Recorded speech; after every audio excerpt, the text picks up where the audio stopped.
Un navire de guerre américain entre en mer de Chine orientale vers la plus grande ville de Chine. Cela arrive après qu'un porte-avions chinois a traversé une importante voie navigable japonaise. L'Alliance du Quad, composée des États-Unis, du Japon, de l'Inde et de l'Australie, a participé à un exercice militaire dirigé par la France. Et une reporter à Malte a été tuée alors qu'elle enquêtait sur un réseau potentiel de corruption. L'enquête a permis de retrouver un Chinois après avoir reconstitué la piste de l'argent qu'elle suivait. Bienvenue dans Regard sur la Chine, je suis Vladian Huitens. Quelques mises à jour sur les activités américaines dans l'Indo-Pacifique. La tension monte dans les eaux entourant la Chine. Dimanche dernier, un groupe de porte-avions et de navires de guerre américains est entré dans la mer de Chine méridionale. Le jour précédent, un destroyer américain est entré dans la mer de Chine orientale. Le navire de guerre s'est également approché de l'estuaire du fleuve Yangtze. C'est là que se trouve la plus grande ville de Chine, Shanghai. Le navire de guerre s'est ensuite dirigé vers le sud. Au sud se trouve Taïwan et Pékin a montré ses muscles face à cette île. Un think tank chinois dit que le destroyer américain visait la mer de Chine orientale en se dirigeant vers cette zone juste après avoir quitté le Japon. L'intervention de l'armée américaine survient après le passage d'un porte-avions chinois sur une importante voie navigable japonaise. Le porte-avions chinois était en route pour effectuer des exercices autour de Taïwan. L'Alliance du Quad, composée des États-Unis, du Japon, de l'Inde et de l'Australie, a participé à un exercice militaire dirigé par la France. Les 5 nations affirment qu'elles tentent d'améliorer la sécurité maritime dans la région Indo-Pacifique afin de faire face à l'agression de Pékin. L'exercice s'est déroulé dans la baie du Bengale du 5 au 7 avril.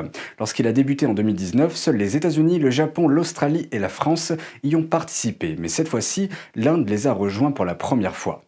Selon l'ambassade de France en Inde, il s'agissait d'une occasion de promouvoir la coopération dans un Indo-Pacifique libre et ouvert.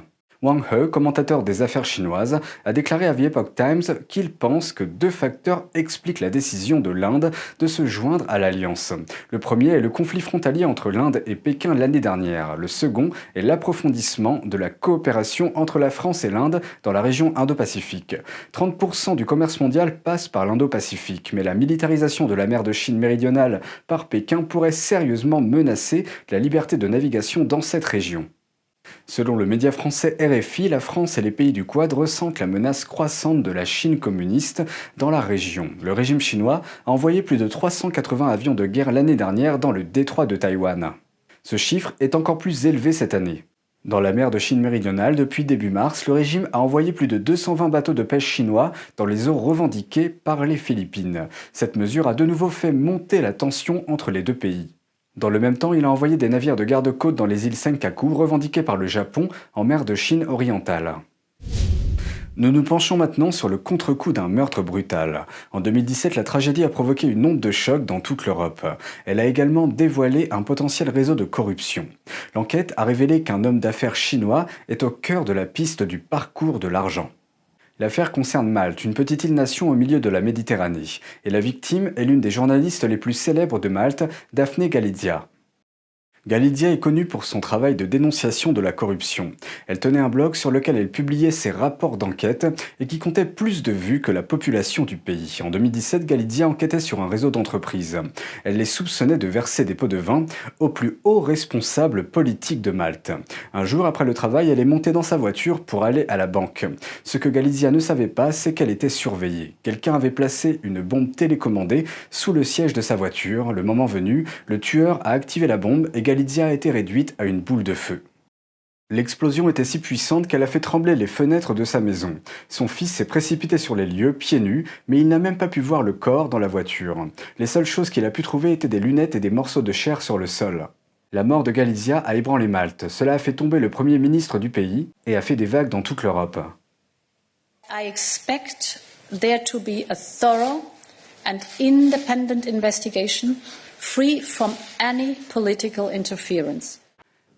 Des mois plus tard, les autorités ont arrêté 3 suspects. L'un d'eux a déclaré que Galizia avait été tuée parce qu'elle allait publier des détails sur quelque chose. Mais à ce stade, la personne derrière les suspects restait un mystère. Mais sa mort n'a pas mis fin à son enquête. Plus de 40 journalistes se sont réunis et ont suivi la piste du parcours de l'argent qu'elle suivait. Les indices les ont menés à un pays situé à l'autre bout du monde, la Chine. Avant de mourir, Galizia enquêtait sur deux mystérieuses sociétés. L'une s'appelle 70 Black, l'autre MacBridge.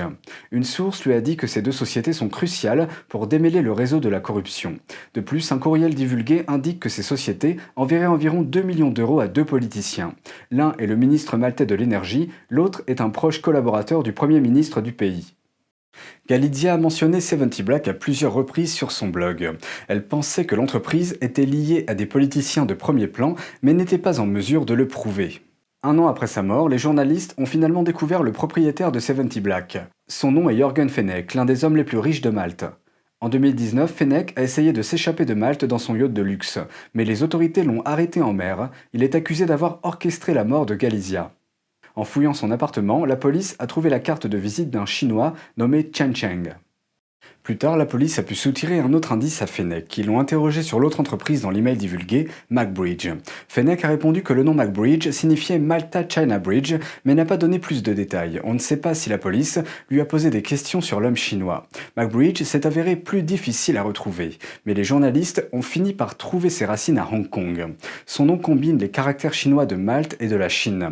La société est organisée de telle manière qu'il est difficile de trouver son propriétaire.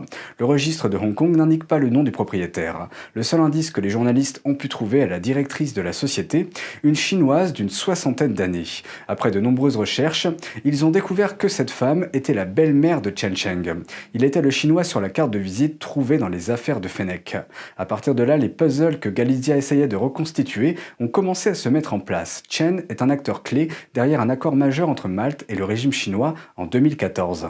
Cet accord permet à une entreprise d'État chinoise d'acheter un tiers des parts de l'unique fournisseur d'électricité de Malte, Enemalta.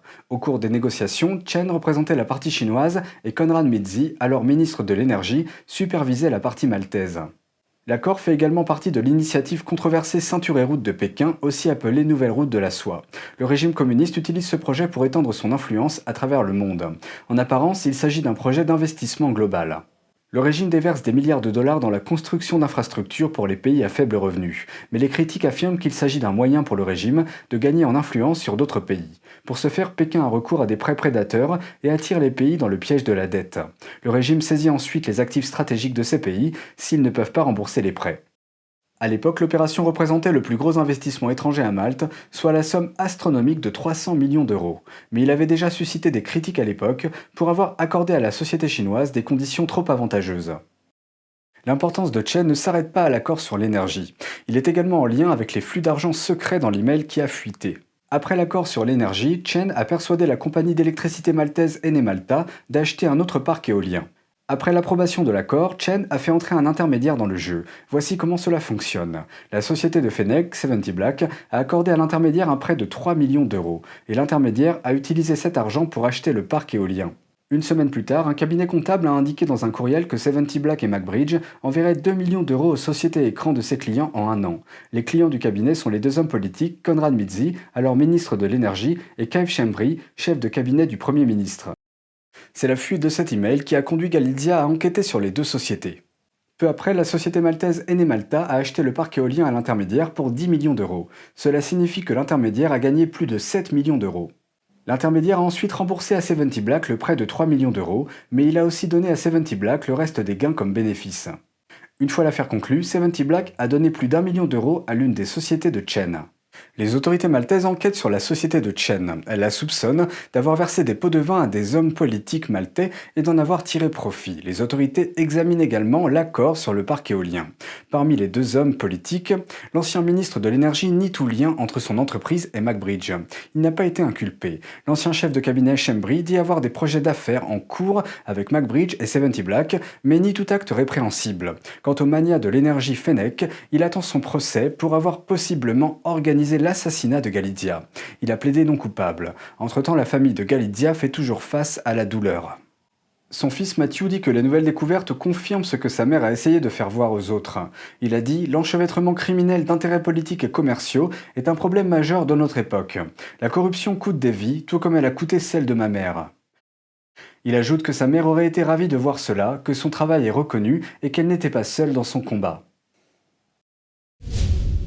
Depuis le 1er février, la chaîne NTD TV vous propose chaque jour 1 heure de programme en français, accessible gratuitement sur les canaux suivants: Orange, canal 548, Free, canal 799, SFR, canal 921 et Bouygues, canal 802. La première diffusion est programmée à 20 h, avec une rediffusion le lendemain à 13 h. Vous pouvez aussi retrouver toutes nos vidéos en vous rendant directement sur notre site internet ntdtv.fr. C'est tout pour aujourd'hui, merci d'avoir suivi Regard sur la Chine. Je vous rappelle que vous pouvez vous abonner à notre newsletter sur ntdtv.fr. On se retrouve demain pour une nouvelle émission. Prenez soin de vous et à bientôt.